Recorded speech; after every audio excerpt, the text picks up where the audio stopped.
Assalamualaikum warahmatullahi wabarakatuh. Saya Feraldi Ali Pratama dari Teknik Elektro Universitas Brawijaya. Saya akan menjelaskan tentang konsep dasar sistem seluler. Pertama itu definisinya. Sistem komunikasi seluler adalah salah satu jenis komunikasi bergerak, yaitu suatu komunikasi antara dua buah terminal dengan salah satu atau kedua terminal berpindah tempat. Dengan adanya perpindahan tempat ini, sistem komunikasi bergerak tidak menggunakan kabel sebagai medium transmisi, dan sistem komunikasi seluler ini memberikan layanan jasa telekomunikasi bagi pelanggan bergerak di mana daerah layanannya dibagi menjadi daerah yang lebih kecil-kecil yang disebut sel. Nah, sel sendiri itu definisinya adalah area cakupan dari radio base station. Ukuran dari sel itu ada makrosel lebih dari 5 km, mikrosel 3-5 km, pikosel itu kurang dari 1 km. Nah, konsep bentuk sel dalam perencanaan itu ada sel ideal itu bulat, sel yang real itu abstrak, kalau sel model itu yang segi 6. Nah, desain frekuensi sederhana itu GSM sama CDMA. Ini bisa Anda lihat sendiri, GSM itu satu klaster bermacam-macam. Kalau misalnya CDMA satu klaster sama semua. Nah, sistem komunikasi bergerak seluler itu parameter dasarnya ada frekuensi, reuse, dan konsep handoff. Parameter-parameter dasar itu C per I, carrier atau carrier to interference ratio, ada ukuran kualitas komunikasi. Nah, besarnya tergantung dari teknik akses jambak yang dipakai, VDMA, TDMA, dan CDMA. Kalau VDMA itu 18 desibel, C per I-nya. Kalau TDMA atau GSM itu C per I-nya 12 desibel. Kalau CDMA, C per I-nya itu sangat kecil. Untuk ukuran klaster itu K. Klaster adalah kumpulan sel yang memiliki kelompok frekuensi operasi yang berbeda. Kelompok frekuensi itu nantinya diulangi lagi pada klaster yang lain. Ukuran klaster tergantung dari C per I syarat sistemnya.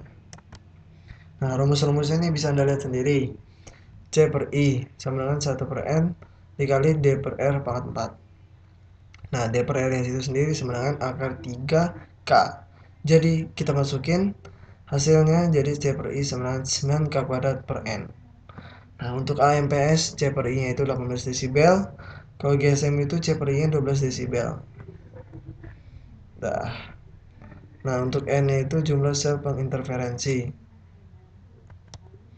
Frekuensi reuse-nya itu adalah penggunaan kembali frekuensi yang sama pada area yang berbeda di luar jangkauan batas bebas interferensinya. Nah, ini frekuensi reuse-nya. 1, 2, 3. Nah, ini satu klaster. Satu klaster itu ada 7. 1, 2, 3, 4, 5, 6, 7. Nah, ini yang frekuensi reuse-nya. 1, 2, 3. Ini satu klaster. Terus ini untuk kaidah penentuan nomor sel. Lalui sejauh I sel dari sel referensi sepanjang rantai heksagonalnya, lalu berputar 60 derajat berlawanan dengan arah jarum jam, kemudian lalui sepanjang J sel pada arah tersebut. Pada posisi akhir, disitulah letak frekuensi reuse-nya. Nah, ini awalnya di sini I-nya 1. Nah, disuruh berputar 60 derajat melawan arah jarum jam, 60 derajat. Nah, ini 60 derajat. Jadi I-nya 1, J-nya 2. Nah, ditarik garis lurus dari sini, ini Z-nya. Jadi Pitagoras. Nah, untuk menentukan Z ini, Z kuadrat sama dengan I kuadrat plus J kuadrat min 2IJ cos 120. Nah, cos 120 itu min setengah. Jadi Z kuadrat sama dengan I kuadrat plus J kuadrat min 2IJ kali min setengah. Dicoret-coret, jadi di sini plus, jadi I kuadrat plus J kuadrat plus I kali J. Z kuadrat itu sama dengan K sama dengan ukuran klasternya. Nah, K-nya itu I kuadrat plus J kuadrat plus I kali J. Jadi kalau misalnya I-nya 1, J-nya 1 itu, K-nya 3. Itu Anda hitung sendiri. Kalau I-nya 1, J-nya 2, K-nya 7. I-nya 0, J-nya 2, itu K-nya 4. I-nya 2, J-nya 0, itu K-nya 4. Ini cell splitting-nya. Set ini sebelumnya, ini untuk sesudahnya. Latar belakang frekuensi reuse-nya, keterbatasan alokasi frekuensi. Yang pertama, yang kedua keterbatasan area cakupan sel. Yang ketiga menaikkan jumlah kanal. Yang keempat membentuk klaster yang berisi beberapa sel. Yang kelima channel interference. Perbedaan sistem seluler dan sistem konvensional itu ada 4: daerah cakupan, handoff, daya pancar, sama efisiensi spektrum. Kalau yang konvensional, daerah cakupan itu dilayani oleh satu base station dengan cakupan yang luas. Kalau yang seluler itu daerah dibagi dalam daerah yang lebih kecil yang disebut sel. Kalau handoff itu konvensional, handoff tidak diperlukan selama masih dalam satu daerah layanan. Kalau misalnya sistem seluler itu handoff itu sangat penting dengan cara kerjasama antar base station. Kalau daya pancar itu konvensional, daerah yang luas. BS menggunakan daya pancar yang besar. Kalau misalnya seluler itu daerah yang kecil, mengharuskan daya BS diperkecil untuk menghindari interferensi. Efisiensi spektrumnya itu untuk konvensional rendah karena tidak ada frekuensi reuse-nya. Kalau misalnya seluler itu lebih besar karena ada frekuensi reuse-nya. Nah, handover ada proses perpindahan kanal trafik user pada saat user aktif tanpa terjadi pemutusan hubungan dan campur tangan pengguna. Nah, jenis handover itu ada dua: internal handover, external handover. Internal handover itu dikendalikan oleh BSC, external handover itu dikendalikan MSC. Nah, untuk internal handover itu ada intra-cell handover sama inter-cell handover. Intra-cell handover itu pemindahan hubungan ke kanal yang berbeda pada satu BTS yang sama. Kalau inter-cell handover itu pemindahan hubungan antar BTS yang berbeda dalam satu BSC. Kalau external handover itu ada dua juga, MSC intra handover, MSC inter handover. Kalau misalnya yang intra handover itu pemindahan hubungan yang terjadi antara BSC dalam satu MSC. Kalau MSC inter handover itu pemindahan hubungan yang terjadi pada dua MSC yang berbeda. Handover itu ini bisa Anda lihat sendiri, ini base A-nya. Base A, ini base B, ini base C ya. Ini bisa Anda lihat sendiri. Margin-nya itu ini rumusnya. Nah, ini handover pada FDMA atau TDMA. Ini bisa Anda lihat sendiri. Ini untuk CDMA-nya yang soft handover ya. Ini bisa Anda lihat sendiri. Ini mekanisme handover. Jadi ini mekanismenya dari awal sampai komplit. Lah, ini dari MS-nya dulu, mobile station-nya dulu, terus sampai clear komplit ya. Nah, ini perkembangan sistem komunikasi seluler. Yang generasi pertama itu yang sinyal analog, MPS, NMT, TACS, VDMA ini. Nah, menjadi generasi kedua itu digital. Ini bisa Anda lihat sendiri, TDMA, GSM, CDMA, PDC, PACS, DCT. Nah, jadi deh ke generasi ketiga. Itu ada EDGE, WCDMA, CDMA 2000, WTDMA.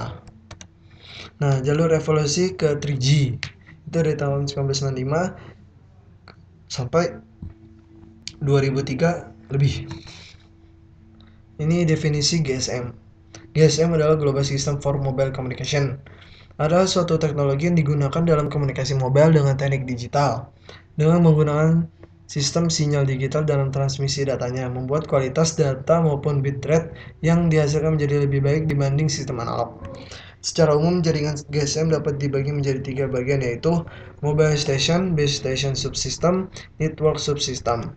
Nah, yang pertama mobile station atau MS. MS merupakan perangkat yang digunakan oleh pelanggan untuk melakukan komunikasi.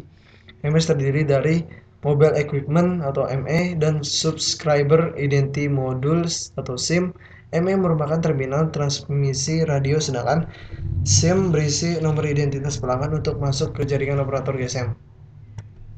Nah, dua base station system atau BSS. BSS terdiri dari 3 perangkat. Itu ada BTS, BSC, sama SCDR. BTS itu Base Transceiver Station. BTS itu merupakan perangkat pemancar dan penerima yang menangani akses radio dan berinteraksi langsung dengan mobile station melalui air interface. Yang kedua itu base station controller.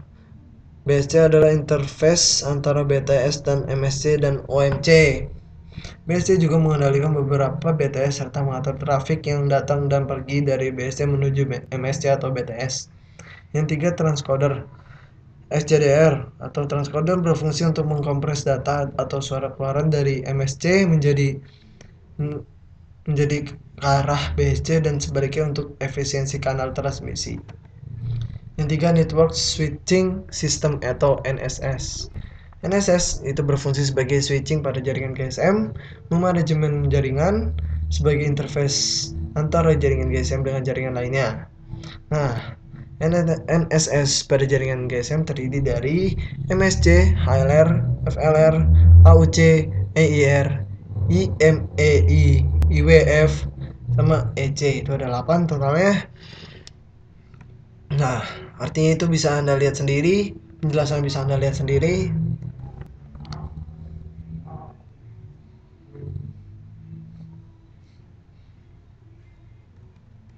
Yang keempat itu Network Management System. Itu ada Operation Maintenance Center atau OMC. Yang kedua ada Network Management Center. OMC sebagai pusat pengontrolan operasi dan pemeliharaan jaringan. Fungsi utamanya mengawasi alarm perangkat dan perbaikan terhadap kesalahan operasi. NMC berfungsi untuk pengontrolan operasi dan pemeliharaan jaringan yang lebih besar dari OMC. Ini dari struktur jaringan GSM. Ini mobile station MS ya, mobile station, terus ke BTS ke BSC, habis itu ke TRAU ke MSC. Nah, dia itu ini ke FLR, dibagi jadi FLR, HLR, EIR. Nah, ini jadi satu AWC ke OMC. Nah, ini bisa Anda lihat sendiri pengertiannya. Terus GSM Enhanced Data Service. Nah, awal itu GSM hanya menawarkan transmisi data berkecepatan rendah, itu cuma 9,6 KB per second. Nah, untuk memenuhi naiknya permintaan transmisi data dilahirkanlah satu teknologi pengkodaan kanal baru sehingga user bisa sampai 14,4 KB per second. Yang kedua itu teknologi High Speed Circuit Switch Data atau HSCSD. Terus yang keempat GPRS atau General Packet Radio Service. Yang kelima itu Enhanced Data Rate in GSM Evolution atau EDG.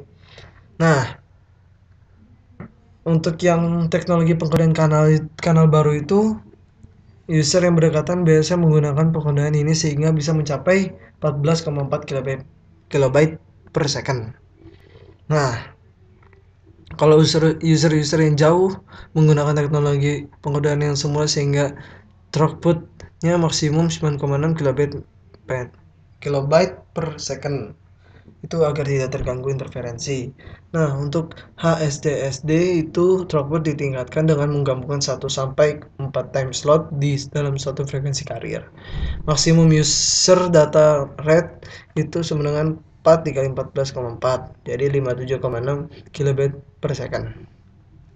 Nah, kalau GPRS itu paket switching base itu data rate-nya itu 56 sampai 114 KB per second. Terus yang buat enhanced rate in GSM Evolution itu data rate-nya itu sampai 384 KB per second. Itu 2.5 G teknologi. Nah, ini untuk HSDPA, itu High Speed Downlink Packet Access, merupakan layanan paket base data dari data service dalam jaringan WCDMA downlink. Itu kecepatan transmisi data sampai 8 sampai 10 MB per second.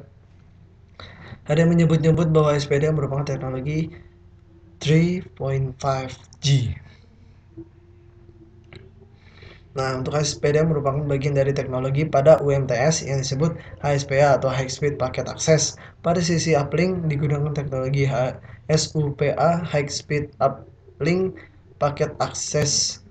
Nah, HSUPA itu speednya sampai ke 5,5 MB per second. Nah, ini prinsip kerja CDMA. Itu dari datanya ke transmitter. Transmitter itu di melalui udara mungkin. Jadi ada receivernya, penerimanya, jadi data lagi. Nah, ini jadi data lagi. Tapi sini ada kodenya. Terus ini CDMA 2000.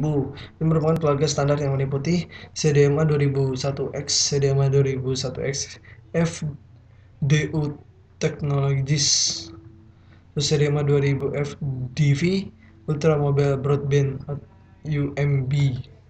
Ini CDMA 2001X. Ini voice capacity itu bisa mendukung 33 sampai 35 sampai 40 panggilan voice per satu kanal. Teknologi codec barunya itu 4GV. Untuk CDMA 2001 kali akan meningkatkan kapasitas voice sampai 40%. Nah, high speed datanya itu rilisnya itu up to 153 kilobit per second rilisnya, yang satu sampai ke 307 kilobit per second. Nah, bisa Anda lihat sendiri aplikasinya itu ada SMS, MMS, games, GPS, based location service, music, and video downloads. Terus handset CDMA 2001X backwards compatible dengan CDMA 1. Nah, ini CDMA 2000 network diagram. Ini bisa Anda lihat sendiri. Ini yang CDMA 2001X. Ini networknya, bisa Anda lihat sendiri.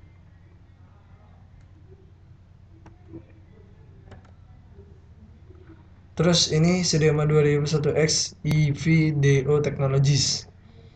Ini data rate lebih dari 2 MB per second. Terus high speed data aksesnya itu sampai 2,4 MB per second pada jaringan komersial, menawarkan throughput 300 sampai 700 pada forward link dan 70 sampai 90 kilobit per second pada reverse link.